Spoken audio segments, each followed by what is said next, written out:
Graça e paz, meu irmão, minha irmã, da parte de Cristo Jesus, Senhor e Salvador da Igreja. Tomamos parte juntos nesta celebração, o culto do Senhor, neste dia que o Senhor fez, neste domingo que, conforme o calendário litúrgico cristão, é chamado Domingo da Santíssima Trindade.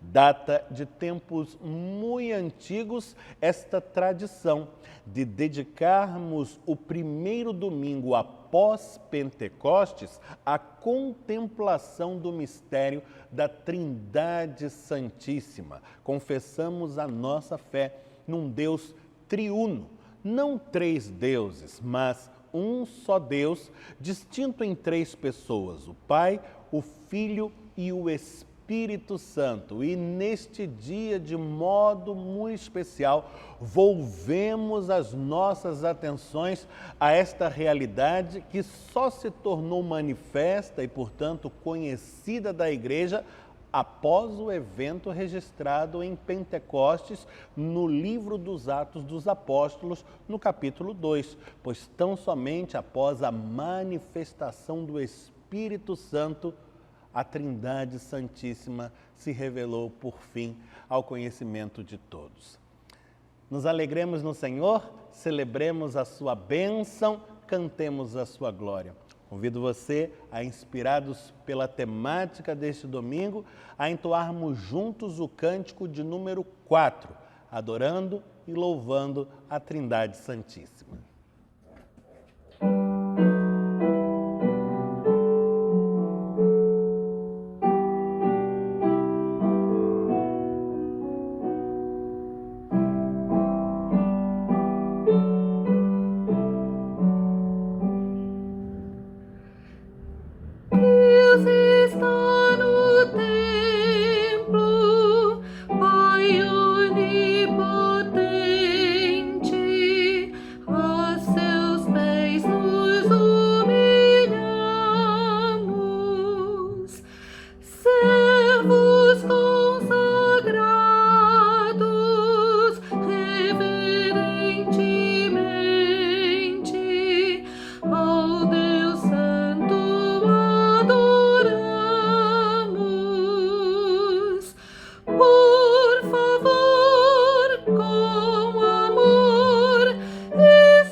Convido você a baixar a cabeça, fechar os olhos e a elevarmos os corações a Deus em oração. Senhor nosso Deus, em Tua presença nos achamos, por obra da Tua graça, e como é bom, como é agradável nos vermos assim, ligados em amor, em o nome de Jesus e no mover do Espírito Santo, ensejar-te a adoração e o louvor que tão somente a Ti tributamos, ó Deus bendito, Deus uno e trino, Deus Pai, Deus Filho, Deus Espírito Santo. Nós Te adoramos, ó Deus Pai, e Te louvamos, pois és Senhor sobre tudo e sobre todos e criaste todas as coisas, agraciando-nos com o dom da vida. Nós Te adoramos e louvamos, ó Deus Filho, pois és Deus e vieste ao encontro dos homens comunicar-nos a salvação e a vida perenal. Nós Te adoramos e louvamos, ó Deus Espírito Santo, pois és Deus e vieste habitar o coração da igreja, aplicando-nos às almas sequiosas toda sorte de bênçãos espirituais que tens a comunicar. Que a Ti, ó Deus uno e trino, sejam dadas honras e glórias sem medida, hoje sempre sem cessar. Nós oramos em o nome do Senhor Jesus. Amém. Nesta hora eu convido você, se puder fazê-lo, a abrir comigo a sua Bíblia e nós vamos abrir juntos no Antigo Testamento, no livro dos Salmos, para a leitura do Salmo de número 8, salmo indicado pelo lecionário cristão para este domingo da Santíssima Trindade. Vamos abrir juntos no Antigo Testamento, no livro dos Salmos, no Salmo 8, Salmo de Davi. Passemos a leitura desta porção do Saltério, que fala assim: Ó Senhor, Senhor nosso, quão magnífico em toda a terra é o Teu nome, pois expuseste nos céus a Tua majestade. Da boca de pequeninos e crianças de peito suscitaste força, por causa dos Teus adversários, para fazeres emudecer o inimigo e o vingador. Quando contemplo os Teus céus, obra dos Teus dedos, e a lua e as estrelas que estabeleceste, que é o homem que dele te lembres, e o filho do homem que o visites. Fizeste-o, no entanto, por um pouco menor do que Deus, e de glória e de honra o coroaste. Deste-lhe domínio sobre as obras da tua mão, e sob seus pés tudo lhe puseste, ovelhas e bois todos, e também os animais do campo, as aves do céu e os peixes do mar, e tudo o que percorre as sendas dos mares. Ó Senhor, Senhor nosso, quão magnífico em toda a terra é o Teu nome. Bendito seja o Senhor pela Sua santa palavra. Amém. A palavra registrada pelo salmista evoca a realidade de um Deus sobremodo grandioso e que contrasta com a pequenez de nossa realidade humana. Mas como é maravilhoso percebermos o amor que tem o Deus excelso por nós, seus pequeninos filhos. E animados por este amor é que adentramos um tempo de contrição. Quando nos colocamos aos pés do Senhor, fazendo-lhe a confissão dos nossos pecados e recebendo das suas benditas mãos o renovo do seu Espírito, a graça manifesta em o nome de Jesus. Se você puder, onde está, dobre os seus joelhos, feche os olhos e guarde um tempo de silêncio para conversar com o Pai Celestial no íntimo do seu coração.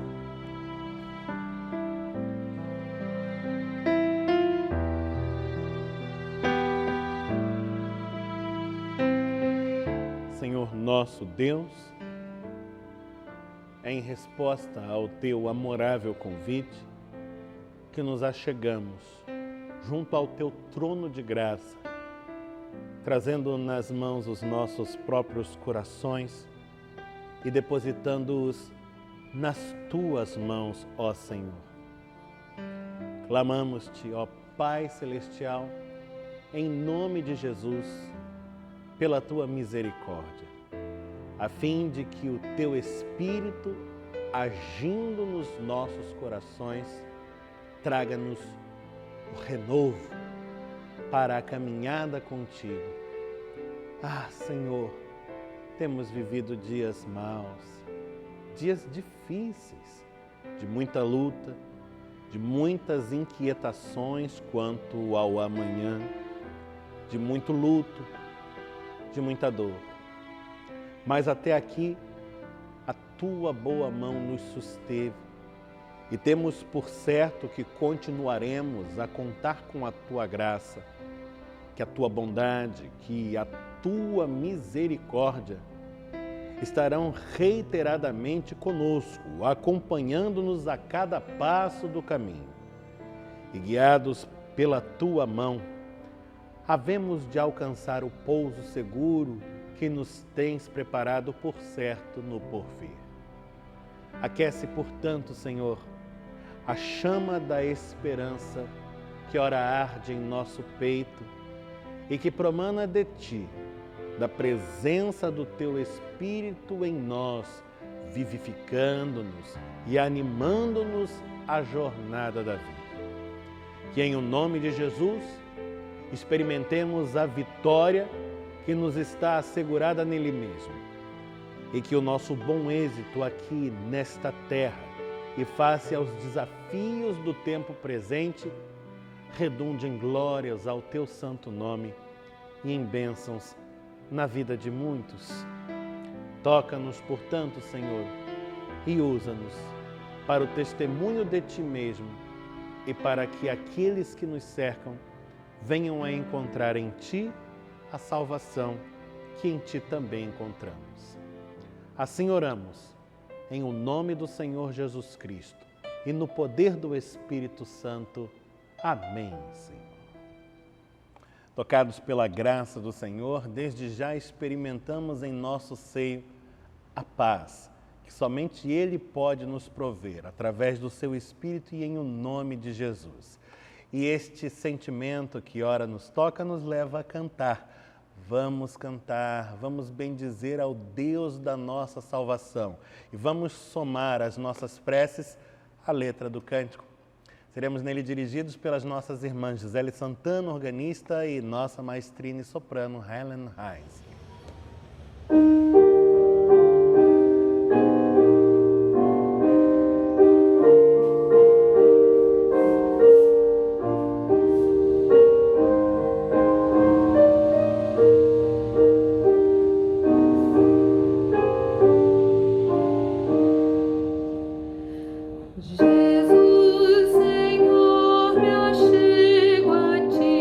Tua ira santa me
Até aqui o Senhor nos ajudou.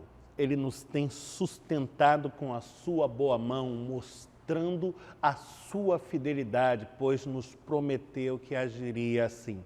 As portas da igreja fisicamente estão fechadas, mas espiritualmente continuam abertas. Ela continua a ser uma agência do reino de Deus, anunciando o evangelho de salvação e levando a bênção do Senhor a muitos corações. E nós somos infinitamente gratos por tudo isto que Deus opera em nosso meio e reiteramos o nosso compromisso de fidelidade para com Ele também, através da entrega dos dízimos e das ofertas, que são também expressão do nosso compromisso para com a igreja e de sustento à obra que por meio dela o Senhor tem realizado e continuará realizando. Amém. Participe deste ato com toda a segurança, servindo-se para tal dos meios eletrônicos. Nesta hora, na tela do seu monitor, você encontra as informações relativas à conta corrente da nossa igreja. Não saia de casa, faça tudo através da internet, se lhe for possível, e assim participe, pois o Senhor tem realizado grandes coisas nas nossas vidas e nos chama a tomar parte nesta obra também. Vamos orar e dedicar a Ele os dízimos e ofertas encaminhados aos cuidados da igreja. Senhor, nosso Deus, nosso Pai bendito, nós te louvamos, pois é com muita alegria que tomamos parte neste ato de culto, dando testemunho da Tua providência, do Teu agir nas nossas vidas e ainda reafirmando o nosso compromisso de fidelidade à causa que é Tua. Rogamos-te, Senhor, que abençoes estes recursos e continues a sustentar a Tua igreja, para que ela prossiga no cumprimento da sua missão, sendo sal e luz, sal da terra e luz do mundo, conforme o mandato que é Teu. Assim oramos em o nome do Senhor Jesus Cristo, o nosso Salvador bendito. Amém, Senhor. Os que esperam no Senhor renovam as suas forças, sobem com asas como águias, correm e não se cansam, caminham e não se fatigam. Esta palavra registrada no livro do profeta Isaías, no capítulo 40, verso 31, inspira a canção que vamos ouvir agora, nas vozes do coro Aideia Moraes, de autoria de Anton Bruckner, inspirada em Isaías 40, verso 31, os que esperam confiando no Senhor. Ouçamos o coro Aideia Moraes, sob a regência da maestrina Helen Heinz.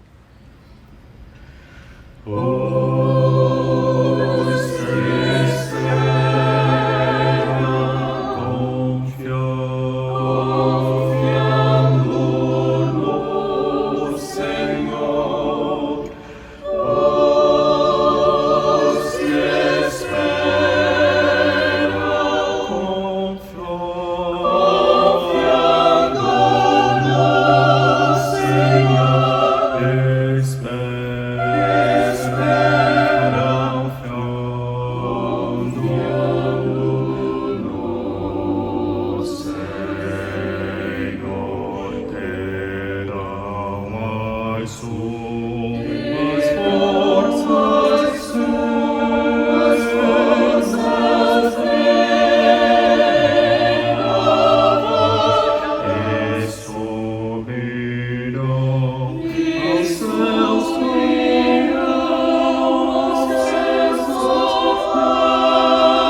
preparamos nesta hora para ouvir a mensagem de Deus, que há de falar poderosamente aos nossos corações e que vem a nós através da Escritura Sagrada.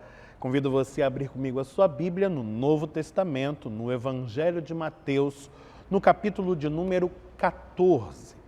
E em Mateus 14, nós vamos ler desde o versículo 22 ao versículo 33. Mateus, capítulo 14, do verso 22 ao 33. Acompanhe na sua Bíblia atentamente a leitura que faço desde agora desta passagem da Sagrada Escritura, que nos fala assim: Logo a seguir, compeliu Jesus os discípulos a embarcar e passar adiante dele para o outro lado, enquanto ele despedia as multidões.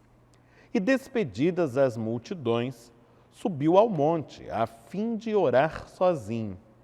Em caindo a tarde, lá estava ele só. Entretanto, o barco já estava longe, a muitos estádios da terra, açoitado pelas ondas, porque o vento era contrário. Na quarta vigília da noite, foi Jesus ter com eles, andando por sobre o mar. E os discípulos, ao verem-no andando sobre as águas, ficaram aterrados e exclamaram: é um fantasma! E tomados de medo, gritaram. Mas Jesus imediatamente lhes disse: tende bom ânimo, sou eu, não temais.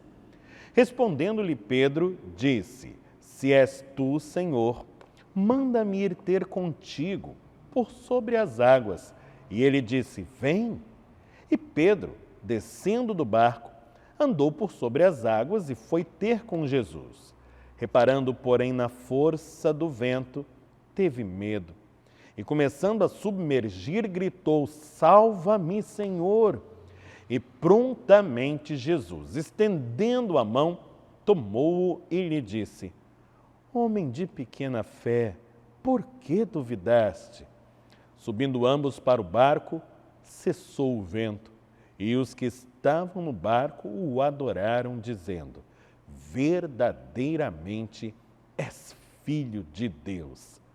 Bendito seja o Senhor pela sua santa palavra. Amém. A passagem que acabamos de ler é uma passagem bastante conhecida das Escrituras. E dentro da narrativa de Mateus, se situa imediatamente após a célebre multiplicação de pães e peixes operada pelo Senhor. Jesus está ali se despedindo da multidão e, segundo a palavra do próprio evangelista, compele seus discípulos a embarcarem e passarem para a outra banda do mar, enquanto ele vai reservar-se um tempo a sós com Deus, no monte, em oração. O mar em questão aqui é o chamado Mar da Galileia, também chamado Lago de Genezaré. E é um mar que tem uma particularidade, por assim dizer, uma vez que está situado dentro de uma espécie de cadeia de pequenos montes, dentre os quais, eventualmente, sopra um vento que fica ali dentro como que preso e gerando uma espécie de rodamuinho, fazendo com que as águas daquele mar, de tempos em tempos, se agitem de maneira assombrosa e inesperada. E foi exatamente isso que aconteceu naquela ocasião, conforme o episódio que lemos. E você verá que a figura deste barco, que a figura deste mar e que a figura dos discípulos de Jesus ali São figuras que nos falam da nossa própria realidade, enfrentando as águas do mar da vida, que muitas vezes, sem dar-nos aviso, agitam-se sobremaneira e nos dão a sensação de que perdemos o controle das circunstâncias, enchendo-nos de pavor, muitas vezes na hora mais escura. Aliás, este é um dado do texto que não é de pouca importância, muito pelo contrário. O texto nos diz que tudo isto se dá ao cair da tarde, ou seja, quando as trevas estavam começando a espalhar-se sobre a face das águas, aqueles homens partiram mar adentro. Tenha em mente que a relação do povo da Bíblia com o mar não é uma relação semelhante àquela que nós, na nossa cultura, em nosso tempo e lugar, particularmente nós que vivemos na cidade do Rio de Janeiro, uma cidade litorânea, famosa pelas suas praias, a nossa relação com o mar é uma relação marcada por ternos afetos. Suspiramos ao imaginar a areia, o sol, o movimento das ondas. Tudo isso é aprazível ao nosso coração. Mas a relação do povo da Bíblia com o mar era uma relação bastante diferente. O mar estava lá no caos primevo e precisava ser domado pelo Criador, que tudo ordena com o seu poder e impõe assim a ordem necessária à vida. O mar estava lá, colocando-se diante do povo liderado por Moisés e barrando-lhe a passagem, gerando-lhe ameaça mortal. Ah, o mar, que segundo a própria Escritura é a morada do monstro marinho Leviatã, que Deus criou para nele folgar. O mar, lugar de perigos insondáveis, inimagináveis. Quem pode dizer o que está oculto por debaixo das suas águas no abismo? O mar. Esse poder que não há quem possa conter, que não há quem possa domar. Quem pode dizer-lhe, faze assim ou daquela maneira, senão tão somente o Deus Todo-Poderoso, o mar, que ousadamente agora atenta contra a vida dos discípulos de Jesus Cristo, ameaçando fazer sossobrar a sua embarcação, justamente em meio às trevas, à escuridão da noite. Note você também que, segundo o texto, todo este episódio se dá precisamente quando Jesus está apartado do grupo, sozinho, havia se retirado para o monte a fim de ali gozar de um tempo de solitude na presença do Pai Celestial. E os seus veem-se agora assim, distanciados do seu Mestre, do seu Salvador, enfrentando a dura realidade da vida, que agora se vê toldada pela sombra da morte. As nossas vidas são assim. Estão sujeitas a episódios deste tipo. Aquele parecia ser um dia absolutamente comum e a travessia daquele mar era algo banal, especialmente para homens que foram criados no mar, que conheciam o ofício da pesca, como seguramente o eram Pedro, André, Tiago, João, pelo menos 4 dos 12. Aquele parecia ser apenas mais um dia. Mas agora, o dia parecia ser um divisor de águas na história do grupo. A perspectiva da morte fazia-se iminente. Diante da força das ondas, todas as suas capacidades se faziam nulas. Eram inúteis as suas experiências e os seus conhecimentos de navegação. Sua frágil embarcação pouco podia no enfrentamento daquela crise. Nós nos sentimos assim muitas vezes, nos sentimos assim hoje. Vivemos uma crise de amplitude mundial, por assim dizer. Mesmo os mais competentes médicos, mesmo os melhores cientistas, se veem assim apequenados diante do tamanho da ameaça que estamos enfrentando. As mais poderosas nações se veem assim subjugadas pelo tacão de ferro de um vírus que nem sequer podemos enxergar a olho nu, mas que impõe a sua presença e nos faz recuar diante da ameaça de morte que coloca diante dos nossos olhos e que ronda aqueles a quem amamos. Nos vemos assim, de uma hora para outra, tudo mudou. Me recordo que até o dia 14 de março, e não posso esquecer esta data, porque 14 de março é o dia do meu aniversário. Até o dia 14 de março, as igrejas do nosso concílio discutiam entre si o que fazer diante da crise. Não seria mais prudente parar, interromper atividades? No dia seguinte, dia 15 de março de 2020, praticamente todas as nossas igrejas estavam paradas. No domingo seguinte, domingo 22, 100% das igrejas estavam paradas.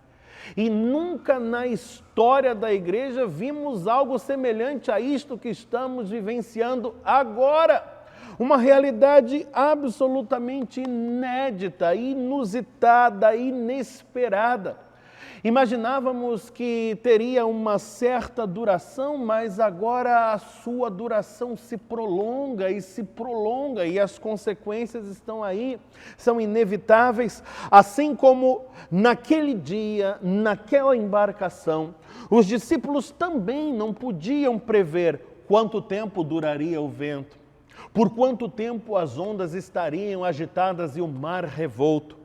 O fato é que o drama começa ao cair da tarde e, dentro do linguajar próprio do povo da Bíblia, o cair da tarde significa algo em torno das 18 horas. E desde aquele momento, imagino que sendo aqueles homens de fé, eles começaram a clamar por Deus. Ainda que as circunstâncias talvez não lhes permitissem um tempo de oração, com silêncio, com concentração, os seus corações, por certo, clamavam pela misericórdia do Senhor. Diante da ameaça iminente de morte, aqueles homens bradavam no seu íntimo pelo socorro do Deus Altíssimo. E segundo o texto que lemos, o próprio Senhor Jesus, em pessoa, foi ao encontro da embarcação, mas o relato nos diz com precisão o momento em que o fez.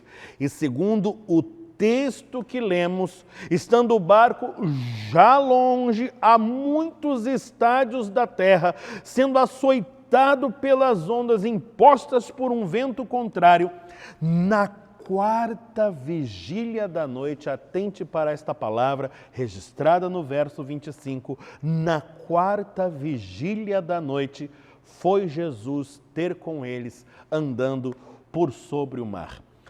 O povo da Bíblia dividia a noite em vigílias, em turnos, e cada vigília, cada turno tem aproximadamente 3 horas de duração. O texto nos diz que Jesus chegou ao barco na quarta vigília da noite. Isso significa que durante toda a primeira vigília estavam eles sendo açoitados pelas ondas, lidando com a ameaça de morte. Imagina o fragor das águas que açoitam o casco, que lambem o convés. Em toda a primeira vigília da noite, eles enfrentaram esta adversidade terrível e Jesus ainda não havia chegado. Isso significa que das 6 às 9 da noite, a escuridão só se aprofundou e o drama daqueles homens também, mas ainda não haviam encontrado termo à crise, a solução não havia chegado. A segunda vigília da noite, então, se inicia e das 9 à meia-noite, eles continuam travando esta luta contra a morte. Eu não sei se você já experimentou uma situação de crise deste porte, onde há um risco seríssimo de morte. Aqueles homens enfrentaram isto. E eu não sei se você, ao enfrentar este drama, o enfrentou por um período continuado assim, porque estamos falando de uma crise aguda que já se estende por 6 horas e tende a alongar-se. À meia-noite começa a terceira vigília e aqueles homens permanecem ali, na mesma situação. Da meia-noite às 3 horas da manhã, a crise somente se agrava, a escuridão se adensa, o risco se torna ainda mais intenso e o socorro ainda não chegou. Por fim, vem a quarta vigília da noite, que se dá entre as 3 horas da madrugada e às 6 horas da manhã. E segundo o texto, nesta hora, foi Jesus ter com eles. O Deus da Bíblia é um Deus que age num tempo certo. Aliás, a língua grega prevê até mesmo uma palavra para descrever esse tempo. É a palavra kairos, distinta de cronos, que fala do tempo comum, kairos fala do tempo oportuno, aquele que Deus estabeleceu para o seu agir e no qual ele age. O Deus bíblico é um Deus que jamais se atrasa, mas que também não se antecipa, não se adianta. Age conforme o desígnio que é seu e o faz com perfeição, segundo um desígnio que é bom, que é perfeito e também agradável, ainda que não o possamos abarcar com nossos parcos conhecimentos, com o nosso limitado entendimento, pois estamos falando de um Deus cuja grandeza não se pode medir, cujos juízos são insondáveis, cujos caminhos são inescrutáveis. O fato é que no tempo certo, dado por Deus, Jesus foi ao encontro daqueles homens, como vem ao encontro das nossas vidas também. Não tenha dúvidas quanto a isto, meu irmão, minha irmã. No Senhor, nossos esforços não são vãos e as preces de um justo não ficam sem resposta. O Senhor ouve as vozes súplices da igreja, o Senhor ouve as nossas petições e envia resposta fiel ao nosso clamor. Ele já a enviou e ela chegará a nós no momento exato que Ele mesmo definiu. Esta crise vai passar. Como outrora um mar revolto também se acalmou. E isto se dará no poder do Deus Altíssimo e em o nome de Jesus. Mas veja você, que coisa interessantíssima está dita ainda nesse verso 25. Ele nos diz que na quarta vigília da noite, no momento oportuno definido por Deus, Jesus foi ao encontro dos discípulos naquela embarcação, em meio à tempestade, note, andando por sobre o mar. Jamais se viu coisa como esta.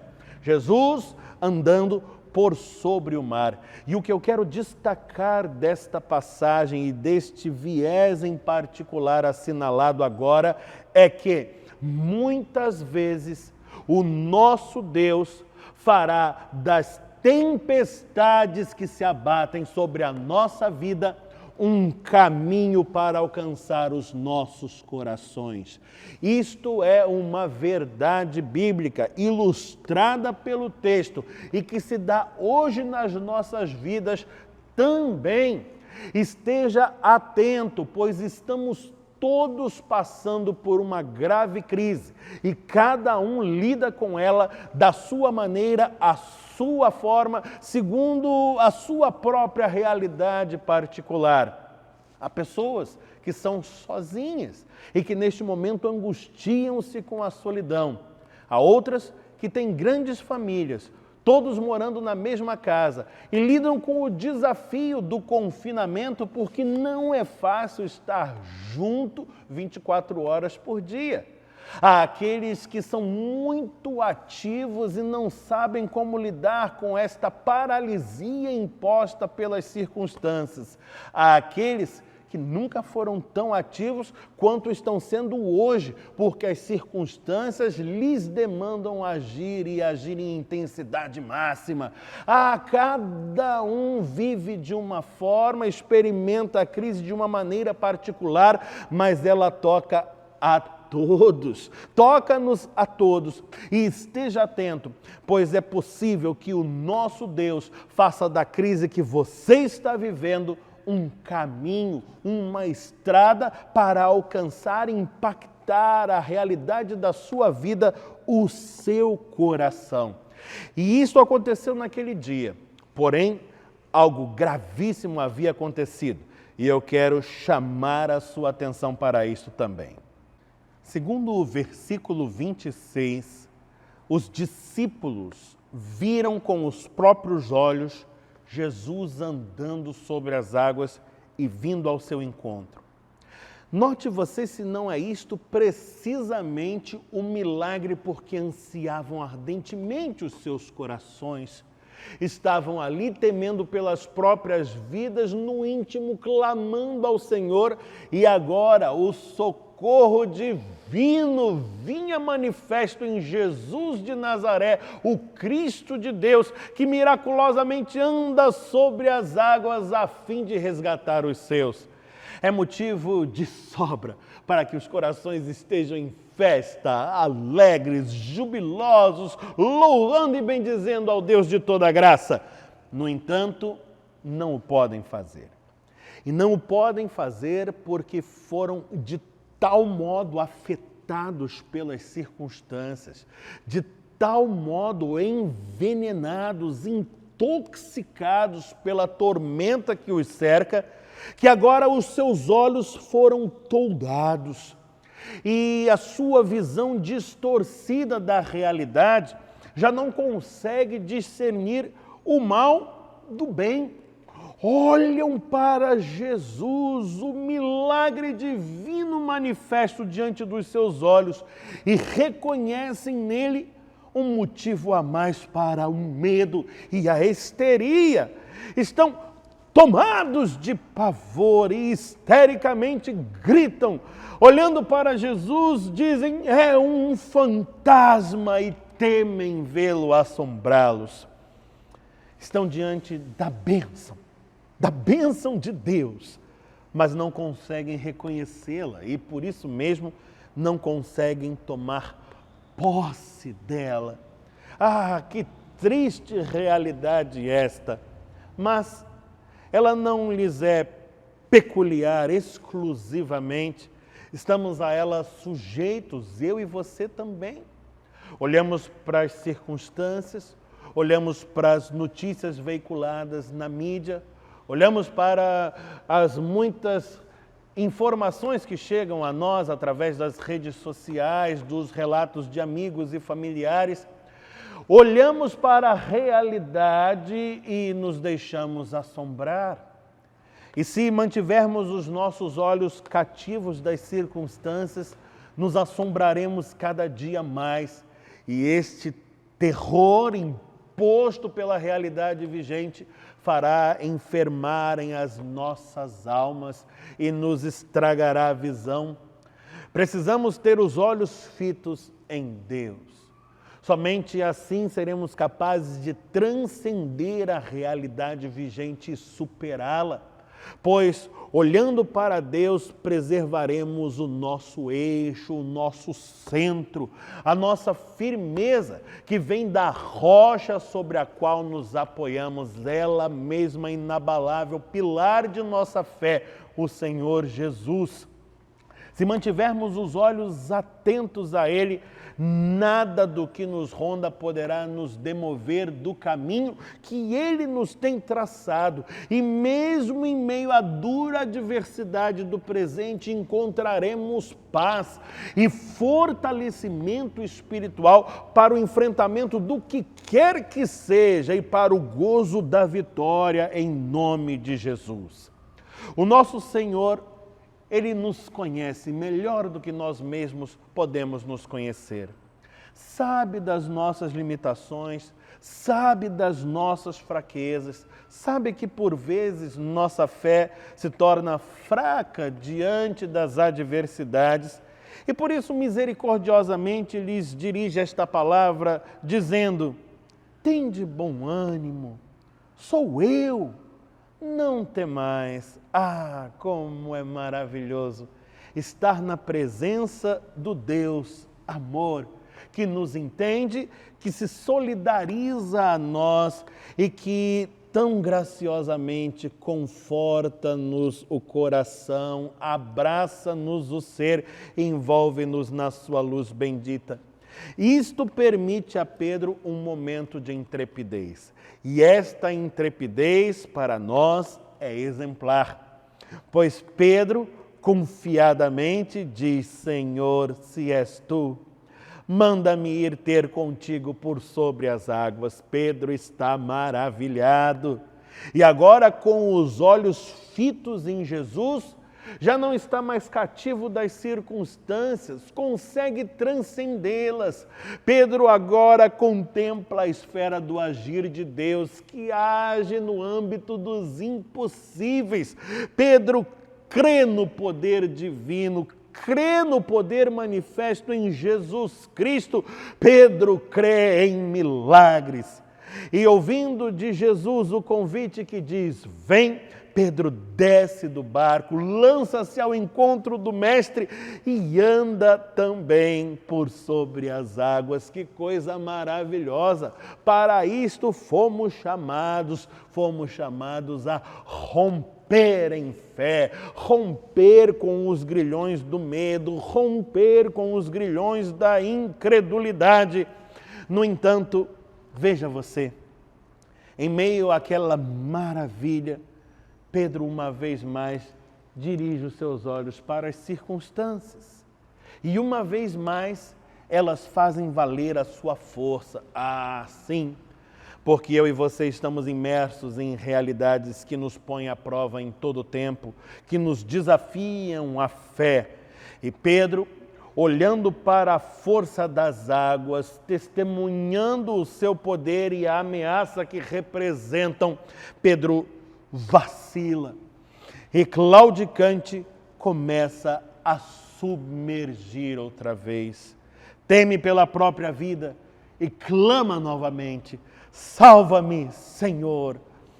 E prontamente, diz o texto, o Senhor Jesus, o Deus amor, aquele que graciosamente olha para nós, entende as nossas fraquezas e se faz solidário às nossas limitações, estende-lhe a mão, firma-o outra vez e pergunta-lhe para a fé: homem de pequena fé, por que duvidaste?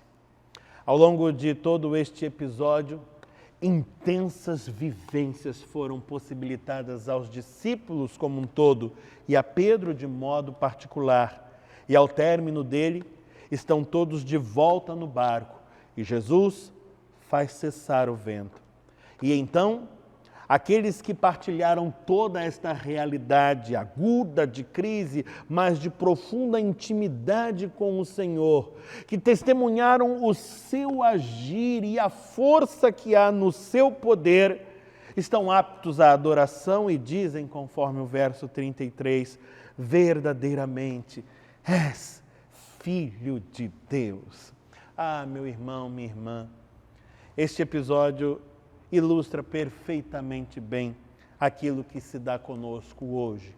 Em meio à tempestade que se impõe diante de nós, em meio a toda a crise do tempo presente, em meio às incertezas e aos temores quanto ao amanhã e quanto à própria vida e quanto à vida daqueles que nos são caros, diante de toda a impotência que reconhecemos em nós mesmos face às adversidades que nos assediam, somos convidados à fé, a confiar na providência divina que jamais nos falta, no agir do Deus que vem ao nosso encontro, fazendo da tempestade um estrado para os seus pés, a nos entregarmos ao poder deste Deus que age na esfera dos impossíveis, que é Senhor sobre tudo e sobre todos, sobre o mar, sobre o vento, sobre as ondas, sobre a tempestade, que nos convida a segurarmos firmes na sua mão e ao enfrentamento de toda e qualquer realidade com destemor e bom ânimo, a experimentarmos o seu guiamento, pois há de acalmar o vento novamente e há de nos dirigir a porto seguro. É, portanto, meu irmão, esta ocasião, uma ocasião para aprofundarmos nossa relação com Deus, nossa intimidade com o Senhor, para colhermos desta hora toda a sorte de bens espirituais que Ele tem para nos dar no agir do Seu Espírito, pois eu tenho por certo que a crise passará e amanhã estaremos muito mais fortalecidos, amadurecidos na fé para o enfrentamento das realidades que virão. Todas as coisas têm um propósito e há propósito nisto que estamos vivenciando agora. E diz-nos a Escritura que todas as coisas cooperam para o bem daqueles que amam a Deus, que são chamados segundo o seu propósito. Estes somos eu e você. E confiados nesta palavra, prosseguiremos, sem desanimar, colhendo tudo aquilo de bom que Deus tem para nós e para aqueles que nos cercam. Sigamos com fé e que Deus nos abençoe em o nome de Jesus. Chegando aos momentos finais deste culto, adentrando um tempo de comunicações, quero destacar o trabalho que tem sido feito pelas professoras do nosso departamento de crianças e adolescentes através das ferramentas digitais. Nós vamos ver um trechinho dos trabalhos que foram feitos ao longo da semana que passou. E assim você é encorajado a apoiar essa obra com as suas orações. Vamos ouvir os adolescentes. A pergunta 35 do Breve Catecismo diz: o que é santificação? Santificação é uma coisa progressiva que vai aperfeiçoando o nosso caráter cada dia mais e mais para ser parecido com o de Jesus. E quando Jesus vier nos buscar, nós vamos ser completamente santificados e livres de todo o pecado. Porque o caminho do justo é como a luz da aurora, que vai brilhando mais e mais até esse dia perfeito. Pergunta de número 30. Como nos aplica o Espírito Santo à redenção adquirida por Cristo? O Espírito aplica-nos a redenção adquirida por Cristo, operando em nós a fé e unindo-nos a Cristo, por meio dela, em nossa vocação eficaz. Nosso irmão seminarista Gerson Neto tem também uma palavra para edificar o coração da igreja. Vamos ouvir o nosso irmão. Bom dia, meu irmão, minha irmã. Graça e paz da parte de Deus e do nosso Senhor Jesus Cristo. O apóstolo Paulo, na carta aos Romanos, no capítulo 12, do versículo 17 ao 21, mais especificamente no versículo 21, ele diz assim: não te deixes vencer do mal, mas vence o mal com o bem. A gente sabe que a lógica do evangelho é inversa à lógica do mundo. Somos chamados diariamente para fazer o bem a todos. Paulo fala isso no versículo 17. Nas nossas relações pessoais, nós somos chamados para sermos pacificadores. Paulo fala isso no versículo 18. Diante da ofensa, quando somos ofendidos, nós somos chamados a abrir mão da justiça própria e dá-la ao Senhor. Paulo fala isso no versículo 19. Diante da inimizade, quando as coisas não dão certo nas nossas relações, quando temos inimigos, nós somos chamados a estendermos a mão. Paulo fala isso no versículo 20. Diante de tempos de injustiça, como vemos hoje, de injustiça, de ódio, de preconceito, o Evangelho nos chama, o Evangelho do Senhor Jesus Cristo, te convida a pagar o mal com o bem. E Ele deu o exemplo na cruz. A gente tem o exemplo dele, que retribuiu o mal que nós tínhamos feito em relação a Deus, com bem, e se sacrificou no nosso lugar. Nós temos um exemplo a seguir. Que assim seja nosso guia nas nossas relações, nas nossas ações, nos nossos pensamentos, para a glória do nosso Deus. Que você tenha uma semana abençoada, em nome de Jesus. O Conselho da Igreja continua atento às notícias que são veiculadas na mídia, às resoluções da nossa prefeitura, do governo do estado, às recomendações dos órgãos de saúde e, acima disto, as orientações do Presbitério do Rio de Janeiro, nosso Concílio Superior. E, à luz de tudo isto, resolve manter ainda por algum tempo a suspensão das nossas atividades presenciais. Conforme o cenário mude e conforme novas resoluções surjam, o Conselho manterá a Igreja informada através dos seus principais canais de comunicação. Nosso canal aqui no YouTube, nossa página no Facebook e os nossos grupos de WhatsApp. Esteja atento, acompanhe as notícias do Conselho e sigamos com muita prudência, com muita sabedoria e com paciência, porque este tempo está passando e muito em breve, pela graça de Deus, estaremos reunidos outra vez para continuarmos a vivência desta dinâmica comunitária que tanto amamos, que é tão cara aos nossos corações, mas que deve ser desfrutada sim com toda a segurança. Esperemos em Deus e que Ele nos abençoe. Convido você nesta hora à oração final, a oração do Pai Nosso, que vamos proferir juntos. Esta que é a prece que une todos os cristãos de todos os lugares e épocas à oração da família da fé. Pai nosso que estás nos céus, santificado seja o teu nome, venha o teu reino, seja feita a tua vontade, assim na terra como nos céus.